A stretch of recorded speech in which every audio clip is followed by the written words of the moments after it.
하나님 말씀 함께 봅니다. 시편 71편 5절에서 9절까지 말씀입니다. 시편 71편 5절에서 9절까지 말씀을 우리 한 절씩 교독하고 마지막 절은 함께 읽겠습니다. 주 여호와여, 주는 나의 소망이시요 내가 어릴 때부터 신뢰한 이시라. 내가 모태에서부터 주를 의지하였으며 나의 어머니 배에서부터 주께서 나를 택하셨사오니 나는 항상 주를 찬송하리이다. 나는 무리에게 이상한 징조같이 되었사오나 주는 나의 견고한 피난처시오니. 주를 찬송함과 주께 영광 돌림이 종일토록 내 입에 가득하리이다. 함께 읽습니다.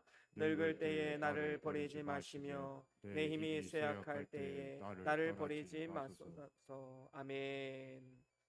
우리 다 같이 말씀 들고 함께 선포합니다. 시작. 주의 말씀은 내 발의 등이요 내 길의 빛이 되십니다. 주여 말씀하옵소서. 주의 종이 듣겠나이다. 아멘. 아멘. 오늘은 시편 71편 5절에서 9절 말씀으로 하나님의 도우시는 은혜라는 제목으로 말씀을 나눠보길 원합니다. 지난 연말 연시에 또 우리나라 그리고 전 세계 가운데 안타까운 일들이 있었습니다. 우리가 잘 알듯이 무안공항에서 제주항공 여객기 사고로 인하여서 179명이라는 많은 생명이 세상을 떠났습니다. 또 우리나라 본토에서 일어난 최악의 항공기 사고라고까지 말을 하고 있지요. 또 며칠 전에는 미국 LA 지역에서 큰 산불이 일어났습니다. 이번 산불은 이 산만 태운 것이 아니라 많은 마을들까지 다 덮쳐서 큰 피해를 입혔다고 하지요. 서울의 약 4분의 1 정도가 잿더미가 되었고 약 88조 원에 이르는 금전적인 손실을 입게 되었습니다. 영화배우 멜 깁슨과 야구선수 박찬호 선수의 집도 다 타버렸다고 하지요. 아직도 불길을 잡지 못해서 아마도 역대 최악의 산불로 기록될 것이라고 분석을 하고 있습니다. 2025년도 새해를 맞이해서 우리는 물론 희망도 있습니다. 하지만 많은 분들이 여전히 힘든 문제를 떠안고 새해를 시작한 분들이 많이 있습니다. 여전히 가지고 있는 질병과 올 한 해도 싸워야 하는 분들이 있습니다. 또 경제적 형편이 나아지지 않은 채 한 해를 시작해야 되는 분들도 분명히 있을 것입니다. 국가적으로도 정치, 경제, 사회 모든 면에서 나아진 것이 별로 없어 보이기도 합니다. 오히려 세계 정세의 영향을 받아서 어두운 전망들이 많이 나오고 있음을 보게 되지요. 그래서 어쩌면 미래에 대해서 불안해하는 것은 당연한 것으로 보여지기도 합니다. 아무리 과학기술이 발달하고 지식이 발달한다 해도 우리 인류에게 있는 질병, 사고, 그리고 지진, 홍수, 태풍, 강도, 전쟁, 이러한 삶의 문제들은 우리 인류가 완전히 정복할 수도 없고 해결할 수도 없는 문제들입니다. 사람들은 그래서 늘 불안해하고 걱정을 달고 살아가지요. 그래서 우리 인간의 인생을 성경은 뭐라고 표현을 합니까? 야고보서 4장 14절에 보면 이런 말씀이 있습니다. 우리 같이 한번 읽어볼까요? 야고보서 4장 14절입니다. 시작. 내일 일을 너희가 알지 못하는도다. 너희 생명이 무엇이냐? 너희는 잠깐 보이다가 없어지는 안개이니라. 아멘. 그렇습니다. 너희 생명이 어디 있느냐? 여러분, 우리가 자랑할 게 무엇이 있겠습니까? 우리가 내세울 게 무엇이 있습니까? 그저 새벽에 잠시 있다가 사라지는 그러한 안개와도 같은 인생이 바로 우리 부족한 인생입니다. 인생의 모든 고통이 바로 여기서 나오는 것 아니겠습니까? 우리는 조금 더 의미 있는 인생, 조금 더 가치 있는 인생, 조금 더 성공하는 인생을 살아가기를 원하지만 어디 내 인생 내 뜻대로 됩니까? 그렇지 않은 경우가 훨씬 더 많이 있지요. 우리 인간은 무지하고 무능해서 이러한 불안의 문제, 고통의 문제를 해결할 수 있는 대책과 능력이 없습니다. 왜 그렇지요? 우리는 단 1분 뒤에 일어난 일들도 예측하지 못하고 살아갑니다. 연약한 인생이지요. 그래서 세상에 많은 사람들이 너무 불안하다 보니까 새해가 되면 여기저기에 토정 비결을 보러 다니고 무당을 찾아가서 한 해를 점쳐보기도 합니다. 하지만 무당들 자신도 자신의 인생을 예측하지 못하는데 과연 누구의 인생을 예측할 수가 있겠습니까? 하지만 우리 그리스도인들에게는 믿음이 있습니다. 그것은 우리 인간의 모든 생사화복을 오직 하나님만이 주관하신다는 믿음입니다. 그래서 우리가 예수를 믿고 하나님의 자녀로 거듭났다면 주권의 하나님이 지금 나의 삶과 가정과 이 나라 민족을 지키시고 붙들고 계신다는 믿음을 가지고 우리는 더 이상 내일에 대해서 불안해하거나 염려하지 말아야 합니다. 하나님은 그의 백성들인 우리들을 아주 특별한 사랑으로 돌보고 계십니다. 그것은 우리가 모태에서부터 이 세상 끝나는 날까지 우리와 함께 하시고 일생 동안 우리를 도우시겠다는 약속이지요. 여러분, 올 한 해 그리고 앞으로 우리 모두의 삶 가운데 이러한 하나님의 도우시는 은혜를 힘입어 살아가기를 원하십니까? 그렇다면 오늘 본문에 들려주는 하나님의 음성에 우리는 귀를 기울여야 될 줄로 믿습니다. 그렇다면 하나님의 도우시는 은혜를 받으려면 우리가 어떻게 해야 될까요? 오늘 본문을 통해서 세 가지로 함께 말씀을 나눠보길 원합니다. 우리가 하나님의 도우심을 받으려면 첫 번째로는 하나님을 신뢰해야 합니다. 오늘 본문 5절에 보니까 이렇게 말씀을 하지요. 주 여호와여, 주는 나의 소망이시요 내가 어릴 때부터 신뢰한 이시라라고 말씀하고 있습니다. 여기에 보면 이 시편 기자가 마치 젖먹이 어린 아이와 같이 부모를 신뢰하는 것처럼 하나님을 신뢰하고 하나님께 소망을 두고 있음을 고백하는 장면을 보게 됩니다. 그리고 계속해서 6절 상반절에 이런 고백을 하지요. 내가 모태에서부터 주를 의지하였사오며 라고 말씀하고 있습니다. 하나님은 모태 안에서 우리를 조성하셨습니다. 그리고 인간은 원죄로 말미암아 죄 중에 잉태되었지만 이미 복중에서 야곱은 사랑하시고 에서는 미워하셨던 것처럼 하나님은 이미 우리를 모태로부터 선택하시고 붙들어 주신 것입니다. 그래서 우리가 택하심을 받은 동기가 무엇입니까? 바로 하나님이 우리를 무조건적으로 사랑하신다라는 것이지요. 또한 택하심을 받은 증거가 무엇입니까? 바로 예수 그리스도께서 나의 구주 되심을 믿음으로 고백하는 것 아니겠습니까? 그래서 6절 하반절에 또한 이렇게 고백을 합니다. 나의 어머니의 배에서부터 주께서 나를 택하셨사오니 나는 항상 주를 찬송하리이다 고백하고 있습니다. 모태에서부터 구별되어서 하나님의 자녀로 성별하시고 이제는 그 사랑과 은혜로 말미암아 우리가 찬송하지 않을 수 없다. 그 고백을 지금 하고 있는 것입니다. 다윗도 이런 고백을 했지요. 시편 22편 9절과 10절 말씀 우리 같이 함께 읽어보겠습니다. 시편 22편 9절과 10절입니다. 시작. 오직 주께서 나를 모태에서 나오게 하시고 내 어머니의 젖을 먹을 때에 의지하게 하셨나이다. 내가 날 때부터 주께 맡긴 바 되었고 모태에서 나올 때부터 주는 나의 하나님이 되셨나이다. 아멘. 그렇습니다. 모태에서부터 주를 의지하고 모태에서부터 나올 때 주를 바라보게 되었다라고 고백하고 있습니다. 그렇습니다. 하나님은 좋으신 분입니다. 이렇게 좋으신 하나님을 신뢰하며 나아가는 것, 우리가 일평생 하나님의 도우심을 받으려면 바로 하나님을 신뢰함으로 의지하고 나아가야 합니다.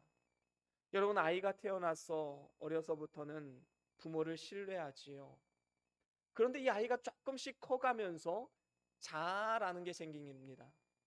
그리고 이 자아를 의지하다 보니까 더 이상 부모를 의지하지 않고 점점 독립적인 사람이 되어가는 것이지요.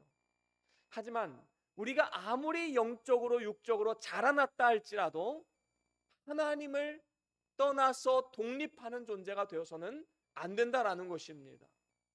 잠언 3장 5절에 이렇게 말씀을 합니다. 같이 한번 읽어볼까요? 잠언 3장 5절입니다. 시작. 너는 마음을 다하여 여호와를 신뢰하고 내 명철을 의지하지 말라. 너는 범사의 그를 인정하라. 그리하면 내 길을 지도하시리라. 아멘. 그렇습니다. 우리는 온 마음을 다해서 하나님을 신뢰함으로 나아가야 됩니다. 그러면 하나님께서 우리의 길을 지도하시고 인도해 주시겠다 약속하셨습니다. 하지만 안타까운 사실은 무엇입니까? 많은 사람들이 하나님을 신뢰하지 않는다라는 것이지요. 믿음의 발걸음을 떼면 하나님이 그의 발걸음을 인도하시고 좋은 길로 인도해 주실 것을 믿어야 하는데 그 첫 발걸음을 떼는 것이 너무나도 힘듭니다. 여러분, 사람들이 하나님을 신뢰하지 못하는 이유가 무엇입니까?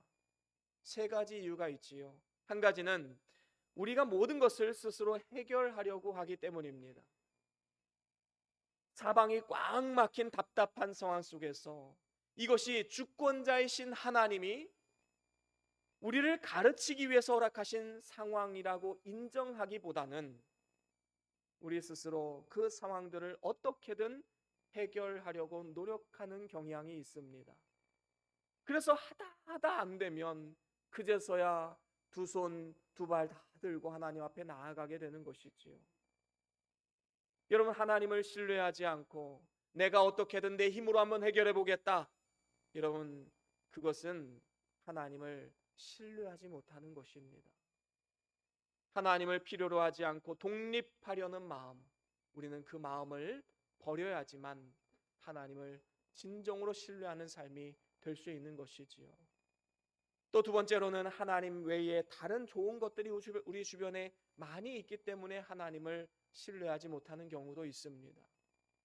여러분, 주변에 능력 있는 사람이 있을 수 있겠지요. 부모가 되었든 자녀가 되었든 아니면 친척이 되었든 지인이 되었든 어떤 능력이 있는 사람이 있기 때문에 어떤 문제가 생기면 그 사람을 더 믿고 신뢰할 수도 있을 것입니다. 또 내가 가진 재물이 있고 내가 가진 건강이 있기 때문에 그것을 먼저 의지하고 바라보는 경우가 참 많이 있지요. 그래서 하나님을 신뢰하지 못하고 다른 것들을 신뢰하게 되는 것입니다. 또한 세 번째로는 우리에게 걱정하는 나쁜 습관이 있기 때문에 신뢰하지 못합니다. 우리는 보통 믿는 것보다 걱정하는 것을 더 잘하는 경향이 있습니다. 걱정하는 것에 대한 목록을 적어 본다면 기도하는 목록보다 훨씬 더 많음을 느끼게 될 것입니다. 그리고 그 걱정의 대부분은 뭘까요? 돈으로부터 시작하는 경우가 많이 있지요. 여러분, 우리가 얼마만큼 돈이 많아야 걱정으로부터 벗어날 수 있을까요?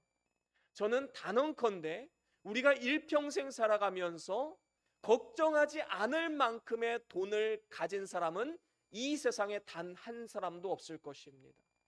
이 세상에서 가장 큰 부자도 걱정은 있습니다. 왜 그렇습니까? 이 돈이라는 것은 욕망의 문제이기 때문입니다. 욕망은 채워도 끝이 없는 것이지요. 그 욕망은 육체의 한 부분과 같은 것이라서 죽는 우리 그 순간까지 우리의 마음, 우리의 신앙을 괴롭히고 발목을 잡고 넘어뜨리려 할 것입니다. 그리고 그 욕망이 있는 한 걱정은 절대로 사라지지 않을 것입니다. 그리고 하나님도 신뢰할 수 없는 것이지요. 여러분, 우리가 소망하고 신뢰할 수 있는 분은 오직 하나님 외에는 없다는 사실을 언제나 기억하시고 믿음으로 나아갈 수 있길 원합니다. 우리는 항상 이것을 기억해야 됩니다. 여러분, 내 힘으로 하려고 하는 그 마음을 내려놓으십시오. 여러분, 주변에 더 좋은 것들을 의지하려고 하는 그 마음도 내려놓으십시오. 그리고 걱정하는 그 마음도 내려놓으십시오. 그리고 이렇게 선포하십시오. 나는 하나님을 신뢰합니다. 우리 같이 한번 따라해 볼까요? 나는 하나님을 신뢰합니다. 내가 하나님 안에서 안식하기를 원합니다. 아멘. 아멘. 그렇습니다. 여러분, 포탄이 오가는 그 전쟁통에서도요, 엄마 품에 안긴 아기는 흔히 잠을 들 수가 있는 것입니다. 여러분, 환경을 탓하지 마십시오. 우리는 하나님의 품 안에서 하나님의 도우시는 은혜를 힘입어서 세상이 줄 수 없는 참된 평강을 누릴 수 있는 것입니다. 이 모든 것은 하나님을 신뢰하고 그분의 품에 안겨 있을 때 가능한 것이지요. 그렇습니다. 하나님은 우리의 과거나 현재와 미래, 그리고 영원 전부터 영원 후까지 한결같이 우리에게 승리를 주시는 분이십니다. 이렇게 좋으신 하나님을 신뢰하시고 믿음으로 나아가면 하나님께서 우리를 지켜주실 것입니다. 그리고 그분의 약속 안에서 우리는 주님 주시는 평안과 안식을 누리기만 하면 되는 것이지요. 여러분, 하나님은 신뢰받기에 합당하신 분이십니다. 그분을 신뢰하십시오. 그것이 하나님의 도우시는 은혜를 입는 비결인 것입니다. 그런가 하면 두 번째로는 하나님을 피난처로 삼아야 합니다. 우리가 이 세상을 살아가다 보면 여러 가지 실족할 만한 일들을 많이 만나게 되지요. 또한 우리를 죄 가운데 빠져들게 하는 수많은 유혹들이 우리의 삶 가운데 넘쳐남을 보게 됩니다. 하지만 하나님을 피난처로 삼는 자에게는 하나님의 도우시는 은혜로 말미암아 넉넉하게 승리할 수 있도록 지키시고 인도해 주십니다. 오늘 본문 7절에도 보면 이렇게 말씀을 하지요. 오늘 본문 7절 우리 같이 한번 더 읽어볼까요? 7절입니다. 시작. 나는 무리에게 이상한 징조같이 되었사오나 주는 나의 견고한 피난처이시오니. 아멘. 그렇습니다. 여기에 보니까 무리에게 이상한 징조같이 되었다라는 표현이 있는데 이것은 무엇을 의미하는 것일까요?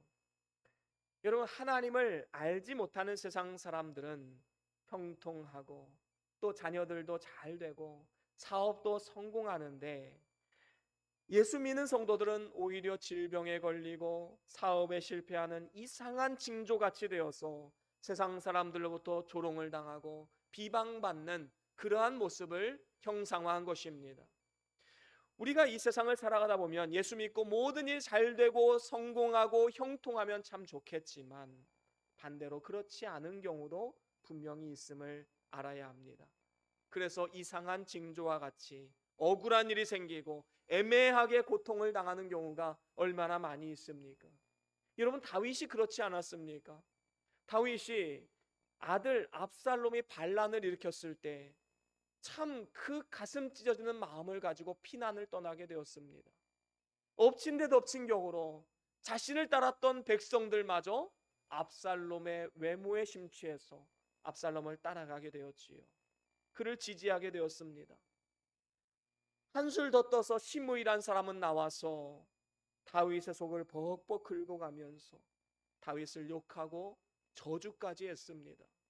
여러분, 이러한 억울함과 고통과 수치가 또 어디 있겠습니까? 다윗이 만약에 믿음이 없었다면 바로 실족하고 넘어지지 않았겠습니까? 하지만 다윗은 하나님을 피난처로 삼고 사람들이 알아주지 않아도 우리 하나님만 아시면 된다라는 믿음을 가지고 한 걸음 한 걸음 나아갔습니다. 여러분, 주님께서 나의 견고한 피난처 되심을 언제나 기억하십시오. 때론 세상에서 억울한 일 당해도, 때로는 비참한 일을 당한다 할지라도, 애매히 고난을 당한다 할지라도 하나님을 피난처로 삼고 하나님을 찾아가서 의뢰하고 기도하는 자에게 하나님께서는 도우시는 은혜로 함께 하시고 은혜와 긍휼을 베풀어 주시는 것입니다. 이렇게 하나님은 환난과 고통 가운데 우리의 피난처가 되어 주실 뿐만 아니라 때로는 하나님은 죄로 인하여 소망이 없던 우리들의 피난처가 또한 되어 주시는 분이십니다. 여러분, 우리는 어떤 사람들이었습니까? 죄로 잉태하여서 아무 소망 없이 이 땅 가운데 살아가다가 아무런 소망 없이 죽음을 맞이해서 끝내야 하는 그런 인생 아니었습니까? 하지만 이런 인생 가운데 하나님은 우리를 선택하여 주시고 은혜 가운데 붙들어 주셔서 하나님의 자녀, 하나님의 백성으로 우리를 불러주신 것입니다. 여러분, 민수기서에 보면 이스라엘 백성 중에서 실수로 사람을 죽였을 때에 피해자들의 친척들에 의해서 피해 보복을 당하지 않게 하기 위해서 요단 서편의 세계, 요단 동편의 세계 6개의 도피성을 마련해 두셨습니다. 그리고 그 도피성에 들어오게 되면 보호를 받을 수 있었지요. 여러분, 이 도피성이 무엇을 의미하는 것일까요? 바로 우리의 피난처 되신 예수 그리스도를 의미하는 것입니다. 우리가 하나님 앞에 죄를 범하면 그 죄를 숨길 수 없고 결국에는 하나님 앞에 심판을 받아 마땅한 자들인 것이지요. 여러분, 하나님을 피해갈 자가 누가 있겠습니까? 아모스서 9장 2절과 3절에 보면 하나님은 아모스 선지자를 통해서 이렇게 말씀하셨습니다. 우리 같이 함께 읽어봅니다. 시작. 그들이 파고 수월에 들어갈지라도 내 손이 거기에서 붙잡아 낼 것이요 하늘로 올라갈지라도 내가 거기에서 붙잡아 내릴 것이며 갈멜산 꼭대기에 숨을지라도 내가 거기에서 찾아낼 것이요 내 눈을 피하여 바다 밑에 숨을지라도 내가 거기에서 뱀을 명령하여 물게 할 것이요. 아멘. 그렇습니다. 여러분, 이 말씀의 핵심은 무엇입니까? 이 세상에서는 얼마든지 죄를 짓고도 숨을 수 있고 도피할 수 있겠지만 하나님 앞에서는 그럴 수 없다라는 것입니다. 왜 그렇습니까? 하나님은 무소부재하신 분입니다. 천지에 충만하신 분이십니다. 여러분, 이러한 하나님 앞에 숨을 수 있는 인간이 어디에 있겠습니까? 우리가 어디로 숨든지 하나님은 반드시 찾아내서 심판하시는 것입니다. 하지만 예수 그리스도를 피난처로 삼고 그분께 나아와 회개하고 그분의 피공로를 믿게 되면 어떠한 죄를 범하였든지 죄 사함을 받고 구원을 얻게 되는 것입니다. 그래서 잠언 28장 13절에 보면 이렇게 말씀을 하지요. 자기의 죄를 숨기는 자는 형통하지 못하나 죄를 자복하고 버리는 자는 불쌍히 여김을 받으리라 말씀하셨습니다. 여러분, 자기의 죄를 숨길 수 있는 사람은 없습니다. 우리는 그저 나의 모든 것을 아시는 그 하나님 앞에 나아가 하나님 앞에 회개하며 자복하고 하나님 앞에 긍휼과 불쌍히 여김을 받는 자가 하나님 앞에 큰 구원의 역사를 입게 되는 것이지요. 그래서 우리가 예수님을 피난처로 삼고 그 안에 거하기만 하면 거기에는 마귀와 사망이 따라 들어오지 못합니다. 더 이상 정죄함도 없습니다. 더 이상 생명의 안전과 영생이 그 안에 영원토록 있게 되는 것이지요. 이와 같이 그리스도를 피난처로 삼고 그 안에 들어와 구원을 받은 자는 오늘 본문 8절의 말씀과 같이 주를 찬송함과 주께 영광 돌림이 종일토록 내 입에 가득하리이다 라는 이 고백이 나오지 않을 수가 없는 것이지요.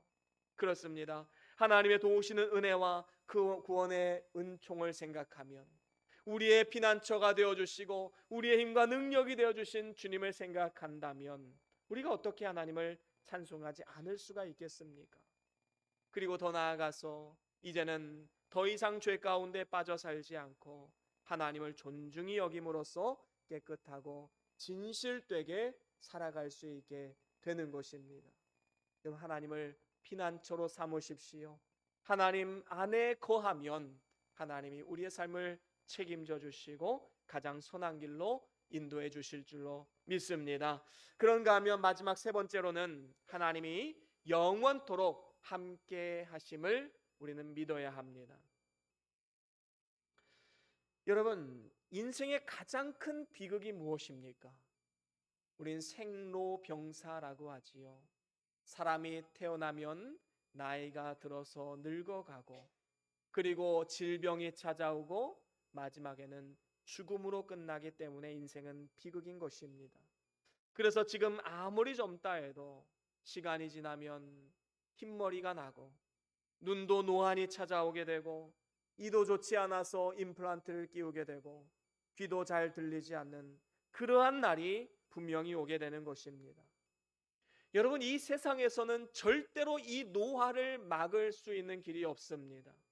그래서 노년이 되면 몸이 허약해지고 외로워져서 반드시 누군가의 도움이 필요하게끔 되는 것이지요. 여러분, 빈둥지 증후군이라는 말이 있지 않습니까? 자녀들이 이제 대학에 가고 또 취직하고 결혼해서 독립하게 되었을 때 부모가 느끼는 그 상실감, 외로움을 표현한 말입니다. 집 안에 아이들로 북적북적거리다가 이제 다 나가서 살게 되면 이제 부모만 덩그러니 남게 되지요. 또 그중에 남편이나 아내가 먼저 일찍 세상을 떠나게 되면 또 외로이 혼자서 살아가야 됩니다. 이처럼 나이가 들고 노년이 되어 간다는 것은 이제 세상에서의 관계를 하나하나 끊어내야 하는, 이별을 준비해야 하는 고통이 따라오게 되는 것입니다. 하지만 사람이 나이가 들어서 노년이 된다 할지라도, 그래서 주변의 사람들이 하나둘 떠나가고 외로워진다 할지라도 세상 끝날까지 우리를 놓지 않으시고 함께 하시는 분이 계시는데, 그분이 바로 우리 구주 예수 그리스도이십니다. 볼지어다 내가 세상 끝날까지 너희와 항상 함께 하리라 약속하신 그 주님께서 오늘 우리의 삶, 우리의 가정, 우리 교회, 이 나라 민족 가운데 함께하고 계십니다. 오늘 본문 9절에도 보니까 이렇게 고백을 하지요. 늙을 때에 나를 버리지 마시며 내 힘이 쇠약할 때 나를 떠나지 마소서라고 시편 기자는 고백하고 있습니다. 단 한 가지의 소원, 그것은 늙을 때에도 내 힘이 쇠약해질 때에도 하나님이 떠나가지 않기를 간구하고 소원하고 있는 것입니다. 그렇습니다. 우리는 사람에게 소망을 둘 것이 아니라 영원토록 나를 버리지 않으시고 떠나지 않으시는 하나님께 소망을 두고 그분을 의지해야 합니다. 하나님께서는 이사야 선지자를 통해서 이렇게 말씀을 하셨지요. 이사야 49장 15절과 16절 말씀을 같이 읽어보겠습니다.